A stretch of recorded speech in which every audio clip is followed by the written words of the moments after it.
Judith Vintraud pour la politique. Les retraites, c'est donc le gros chantier des mois à venir. Une grande consultation est annoncée avant la réforme. Est-ce que ça veut vraiment dire, Judith, que tout est encore négociable ? Eh bien, on ne sait pas. Et vous vous rappelez ce que disait la grand-mère de Martine Aubry, quand c'est flou, c'est qu'il y a un loup. Et Emmanuel Macron a présenté cette concertation comme la preuve qu'il allait changer de méthode. Gouverner avec les Français et pas seulement pour les Français. Réformer en se souciant davantage d'humanité, de proximité. Tout cela est bel et bon, mais concrètement, est-ce que ça signifie que le gouvernement pourrait bouger par rapport aux propositions que Jean-Paul Delevoye lui a remises en juillet ?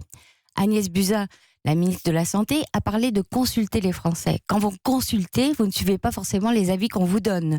De l'ambiguïté naît le soupçon. Et si Emmanuel Macron cherchait simplement à gagner du temps avant de dévoiler son projet pour laisser passer les municipales ? Parce qu'en fait, on connaît les grandes lignes de la réforme. En fait, on a surtout retenu cette histoire d'âge pivot. Avec le nouveau système, même si vous avez toutes vos annuités, vous n'aurez pas une retraite à taux plein si vous partez avant 64 ans. Sauf dans certains métiers parmi les plus pénibles. Formellement, ça permet à Emmanuel Macron de dire qu'il tient sa promesse de campagne. Il s'était engagé à ne pas remettre en cause la retraite à 62 ans. Et effectivement, vous pourrez toujours partir à 62 ans, mais pas avec votre retraite complète. Les syndicats ne s'y sont pas trompés. Je ne parle pas de la CGT, ni de FO, qui sont hostiles au système à points et qui ont déjà prévu de manifester la deuxième quinzaine de septembre. Mais je parle de la CFDT qui, elle, est prête à discuter. Le président a voulu être habile, mais trop d'habileté tue l'habileté. Ça veut dire que si je vous écoute, vous parlez comme si la réforme était déjà morte ? Elle est en danger. En janvier dernier, selon un sondage ELAB, 2/3 des Français étaient favorables à un système par points. En juillet, moins d'un tiers a approuvé les propositions de Delevoye quand il les a présentées.